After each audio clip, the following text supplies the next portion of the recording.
Alors, cette vidéo est la suite de celle où je parlais de ce qu'il fallait, à mon avis, ce qui n'était pas qu'il fallait, mais qui était souhaitable peut-être ou avantageux, selon mon avis, selon mon expérience absolument pas absolue, d'éviter quand on veut se faire un bon ancrage énergétique.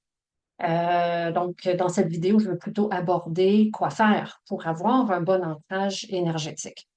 Premièrement, ben, on va parler de pourquoi se faire un ancrage énergétique, à quoi ça sert, puis comment faire aussi. Donc, je vais vous proposer une méthode, une démarche. Cette méthode-là, encore une fois, ce n'est pas absolu. C'est le fruit des 20, 25 dernières années de pratique personnelle et ou professionnelle. C'est aussi le fruit de toutes sortes d'expériences, de témoignages, et ça n'a en aucun cas une valeur absolue. Il existe plusieurs choses que vous pouvez trouver sur Internet. Prenez ce qui vous convient. Moi, je vous dis ce qui fonctionne bien pour moi, pour les clients avec qui je travaille. Et d'autre part, tout ce que j'ai enseigné dans le passé, là, ça ne veut plus dire que c'est plus bon non plus. OK? Ça veut absolument pas dire que c'est à balayer du revers de la main puis que c'était faux. Mais non, c'était vrai pour moi à ce moment-là. Ça s'est transformé et aujourd'hui, ce qui est vrai pour moi, c'est différent et ça sera probablement encore différent dans 1 an, dans 5 ans, dans 10 ans. Alors, prenez ce qui vous parle, puis adaptez-le, OK, à votre réalité, puis aussi à là où vous êtes rendu dans votre cheminement personnel, spirituel, énergétique et autres. Alors, premièrement, c'est quoi l'ancrage, puis pourquoi s'ancrer? OK. Donc, l'ancrage, premièrement, c'est pas seulement de se faire des petites racines, puis de faire comme un arbre, puis d'aller se planter quelque part dans la terre, puiser un peu d'énergie. Ça, c'est une partie. Donc, l'ancrage ne se limite pas à ça. Donc, je ne veux pas dire que ça n'en fait pas partie, mais l'ancrage, c'est beaucoup plus large. OK? L'ancrage, dans la méthode dont je vous parlerai un peu plus tard, comporte pour moi 3 étapes importantes. Alors, la partie enracinement, c'est une étape. Ensuite de ça. Donc, pourquoi s'ancrer?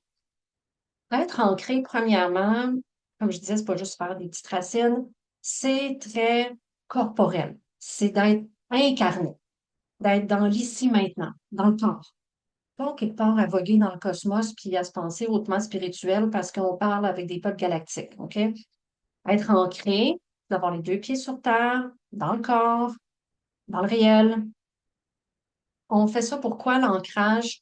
Ben, premièrement, les personnes hypersensibles, médiums, qui ont toutes sortes de capacités extrasensorielles, c'est fondamental. À mon avis, ça serait bon pour monsieur, madame, tout le monde aussi, là. Mais encore plus quand on a toutes sortes de capacités extrasensorielles, qu'on a des facultés tu sais, pour percevoir ou recevoir de l'information. Bon, être bien ancré permet de mieux discerner toute cette information dont on peut être bombardé au quotidien. Et quand je parle d'information, c'est aussi l'information concernant les autres. Hein. Quand ça commence à s'approprier les émotions d'autrui, que je peux peut-être savoir que l'autre est triste, mais je ne suis pas obligée de m'approprier sa tristesse. Donc, quand on est bien ancré, qu'on est rempli de soi-même, parce qu'être ancré, c'est ça, c'est être pleinement dans son corps, partout dans son corps, bien, ça laisse beaucoup moins de place à toutes sortes d'intrusions. Alors, ça, c'est un des avantages majeurs d'un bon ancrage.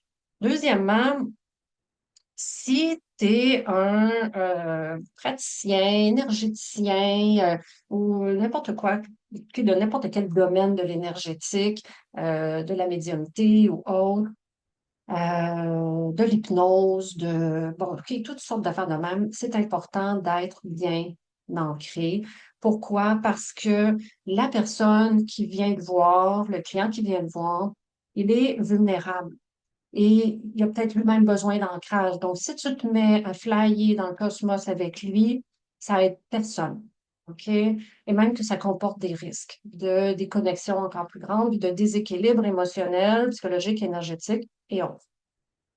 Ensuite de ça, qu'est-ce que ça procure l'ancrage? C'est de la paix. OK? Vraiment beaucoup de paix au quotidien, de la sérénité, un apaisement en général, une meilleure gestion des émotions, de l'anxiété. Bon, je parle pour moi, mais aussi de témoignages là, que j'ai reçus au fil des années. Euh, L'anxiété, les émotions, quand on est ancré, on va en avoir quand même. C'est juste qu'on les voit mieux et on dramatise beaucoup moins. Ça permet aussi euh, d'installer une protection énergétique durable, beaucoup plus durable. Il faut entretenir l'ancrage. Ça fait partie de l'hygiène énergétique quotidienne, mais ça permet d'avoir une protection plus durable que les simples sphères de lumière qui sont très utiles, soit dit en passant, mais selon mon avis, mon expérience personnelle, qui sont souvent moins durables. OK? Je me suis souvent demandé, quand j'étais plus jeune, je me faisais des sphères, puis des sphères de protection, puis des multicouches de sphères, puis c'était efficace, mais une heure après, j'en sentais déjà plus les effets. Je comprenais pas trop pourquoi. Ça m'a pris plusieurs années de pratique personnelle pour comprendre que, dans mon cas du moins, le fait d'être bien ancré dans le corps, c'était ça qui avait installé la protection la plus solide puis la plus durable, puis qui m'avait apporté beaucoup plus d'apaisement puis de sérénité justement au quotidien. Alors, ça a fait baisser le trouble d'anxiété que j'avais de à peu près 80-90. Est-ce que ça m'arrive encore d'avoir des petites pointes? Oui, mais pas aussi intense que ce que je pouvais avoir dans le passé avant de pratiquer l'ancrage régulièrement. Et souvent, quand je me retrouve avec une pointe d'anxiété ou des émotions face à des événements sur lesquels j'ai pas de contrôle, parce que dans la vie, c'est ça, on n'a pas de contrôle. OK, l'ancrage ne vous donnera pas un contrôle supérieur sur les circonstances et les événements, mais par contre, ça permet de mieux y faire face, tout simplement. Ça permet aussi, quand on perd notre ancrage, quand il arrive une situation imprévue, parce que oui, on peut perdre notre ancrage euh, totalement ou partiellement, mais ça permet d'y revenir plus rapidement. Plus on le pratique, plus on se rend compte rapidement quand on l'a perdu un peu et plus on y revient facilement. Donc, le réancrage se fait plus facilement après les épisodes de déstabilisation si on a déjà intégré cette habitude-là dans notre hygiène de vie, notre mode de vie au quotidien. Euh, donc, c'est ça, c'est bon pour les émotions, ça vient calmer le mental, ça aide à être mieux centré, plus incarné, ça augmente le discernement. Donc, je n'y vois que des avantages, honnêtement. Alors voilà pour quoi s'ancrer, puis ça donne déjà une petite idée de ce que c'est que l'ancrage. Alors, l'ancrage, je disais tantôt que c'était pas juste une question de se faire des racines, puis d'aller se planter quelque part dans le sol virtuellement, bien sûr, c'est aussi une capacité d'avoir une connexion sécurisée et un ancrage cellulaire, puis entre les cellules également, donc dans le corps. OK? L'ancrage, c'est corporel, c'est ici, maintenant, sur Terre. Trois étapes dans ma démarche d'ancrage. Première étape, l'ancrage à la Terre, la connexion à la Terre, je dirais, ouais, devrais-je dire. Alors, commencez par faire un recentrage.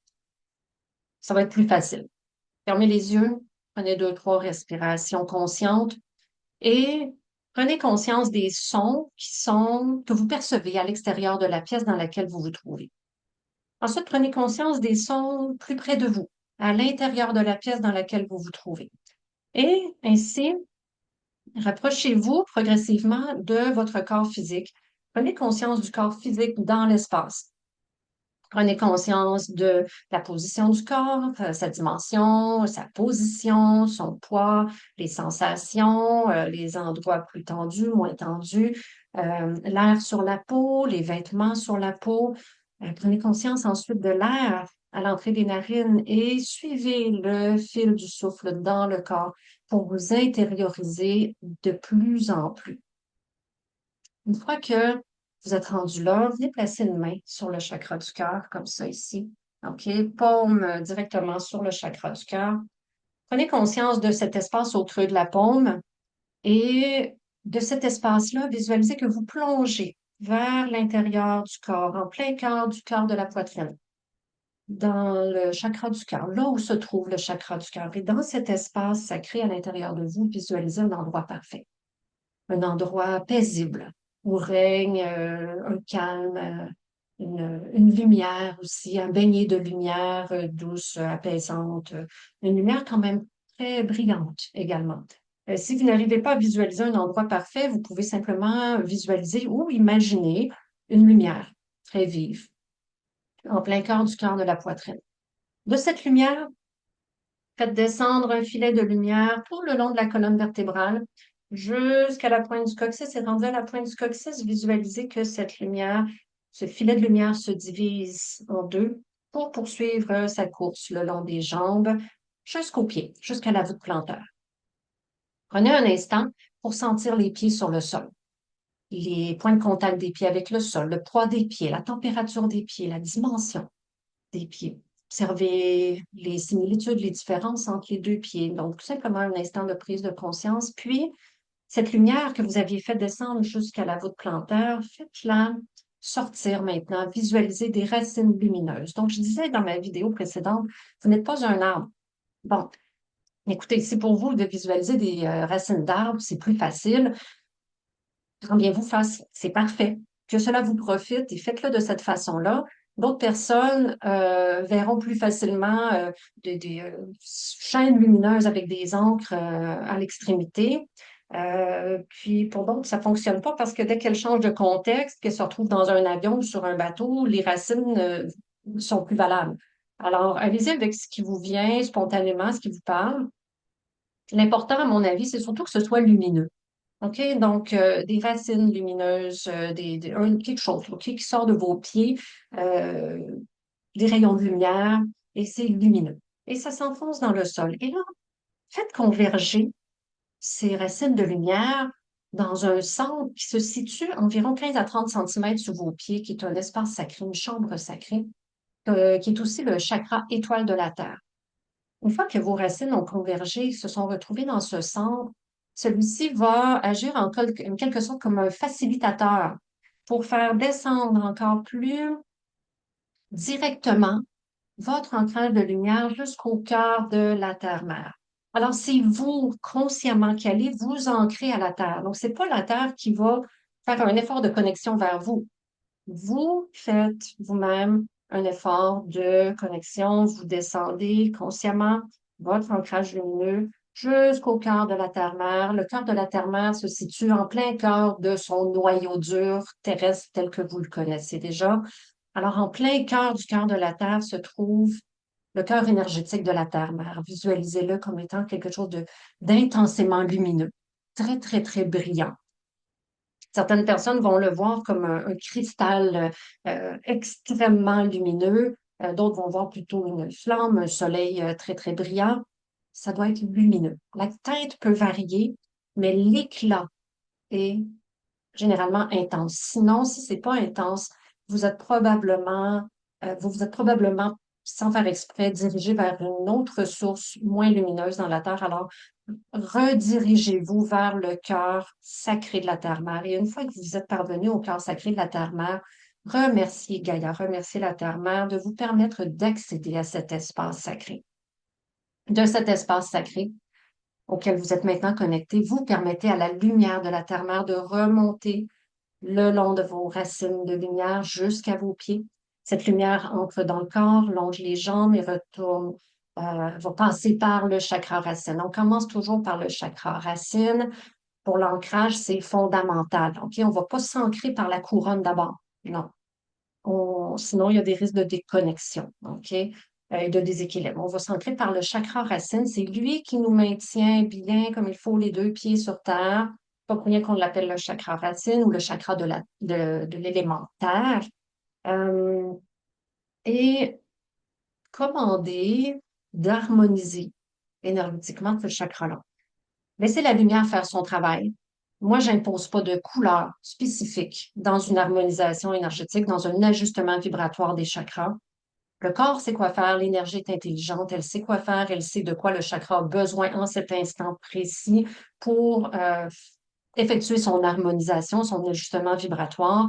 Alors, c'est pas obligé d'être rouge comme sur les chartes de chakras que vous connaissez, OK? Donc, je n'impose pas de couleur. C'est à ce moment-là, peut-être que le chakra a besoin d'une autre couleur du spectre. Une prochaine vidéo d'ailleurs sur c'est quoi ça, un chakra? OK? Non, c'est pas une roue. Vous n'avez pas une neurone dans votre corps, OK? C'est pas tout à fait ça. Ça, c'est théorique. En pratique, c'est autre chose. Alors, permettez à la lumière, donc, disais-je bien, d'harmoniser le chakra racine et faites remonter la lumière progressivement. Pas en flèche à travers Sushumna pour se diriger comme en une seconde, en un éclair vers la grande source cosmique. Soyez doux, soyez progressif, soyez graduel. Ça n'a pas besoin de prendre une heure. Avec le temps, vous allez voir, c'est plus rapide. Mais un chakra à la fois. Donc, harmonisez d'abord le chakra de la base et les autres, un à la fois. Et tout ça va favoriser l'équilibre de Sushumna, qui est le canal qui passe par chacun des chakras. Une fois parvenu au chakra de la couronne, vous visualisez que vous poussez cette lumière jusqu'au cœur de l'univers, jusqu'à la grande source centrale cosmique extrêmement brillante que vous allez trouver en plein cœur du cœur de l'univers. Connectez à cette lumière-là et permettez à la lumière céleste cosmique divine de redescendre dans votre canal le long de Sushumna. Et les énergies terrestres et célestes s'entremêlent, fusionnent, s'amalgament, circulent librement tout le long de Sushumna et ça, c'était la deuxième étape, dans le fond, la connexion à la source céleste, cosmique. Ensuite de ça, c'est l'étape cellulaire, corporelle, incarnée. OK? Alors, la lumière qui circule à travers vous, vous êtes vous-même de cette même source. Vous êtes issu de cette source-là et vous êtes cette lumière-là. Vous n'en êtes pas différent. Vos cellules vont simplement résonner, reconnecter, reconnaître, OK, cette lumière-là. Et donc, vous reconnectez, vous amenez cette lumière, l'amener à se répandre dans tout le corps, à se diffuser. Vos cellules vont reconnecter avec, vous permettez à la lumière d'entrer dans les cellules et vous vous remplissez comme ça de lumière, vous vous remplissez de vous-même, vous vous remplissez de votre essence. Plus vous allez être rempli de vous-même dans chaque petit recoin de votre être, OK? Donc, dans tous les muscles, dans tous les organes, les vaisseaux sanguins, tous les os, dans chaque cellule et même entre les cellules. Remplissez-vous de vous-même, de ce que vous êtes. Et plus vous allez être rempli, plus vous allez sentir subtilement cet état vibratoire que vous êtes, OK? Et plus vous êtes dans cet état vibratoire, plus vous êtes rempli de vous-même, et moins il y a d'espace, moins il y a de place aux intrusions ou aux informations inutiles et au parasitage. Alors voilà, c'était à peu près ça, les trois étapes pour avoir un ancrage complet. Ça prend du temps, ça prend de la pratique, ça prend de la constance, ça prend de la discipline. C'est pas parce que je te le montre une fois que c'est intégré. Que c'est que tu vas pas remettre nécessairement une appropriation instantanée. OK? Donne-toi le temps. Donne-toi la chance aussi d'expérimenter. Essaye d'autres choses aussi. Moi, c'est comme ça que je travaille actuellement et honnêtement, c'est vraiment ce qui me procure le plus grand bien au quotidien à travers les circonstances, le stress, le brouhaha de la vie et pour aussi gérer un peu tout ça. J'intègre du point zéro là-dedans. Je reviendrai dans une prochaine vidéo sur c'est quoi le point zéro pour moi. C'est pas une formule magique, OK? C'est très incarné, ça aussi. J'en reparlerai une prochaine fois. Alors, d'ici là, bonne continuation, bonne pratique. Prends ce qui te convient.